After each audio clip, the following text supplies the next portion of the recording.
Governor Brian Kemp is about to set off on his first international trip since taking office. He's headed to South Korea at the end of the month, the first of what's likely to be many taxpayer-funded overseas trips if recent history is any indication. 11 Live's Doug Richards is here to talk more about why. Doug? Well, Cheryl, Kemp says South Korean firms have created 9,000 jobs in Georgia, including Kia's auto assembly plant in West Point. So state officials say it makes perfect sense for South Korean officials to get to know Georgia's new governor. And it probably won't end there. Early in his term, Delta Airlines gifted its medallion status to Georgia Governor Nathan Deal. And Deal wasn't shy about using it.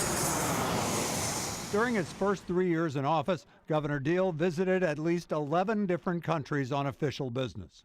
He started with 3 countries in Europe, Great Britain, Germany, and Austria. A month later, he went to Canada. 4 months after that, he was in South Korea and China. The following year, he went to Turkey, Canada again, Switzerland, and Japan. In 2014, Deal was in Israel. Again, that was just during Deal's first 3 years in office. It is something that all states do. And so I don't know that it's a competitive edge, but if you don't do it, it is a competitive disadvantage. You are letting the other states get ahead of you. Brian Robinson worked for Deal and traveled with the governor to Asia. Robinson says every Georgia governor has to travel the globe to talk up Atlanta's airport and to talk up the busy port of Savannah. Robinson says Governor Kemp can't afford not to. We're competing with North Carolina, Texas, Florida, and to some degree even California and New York on some issues.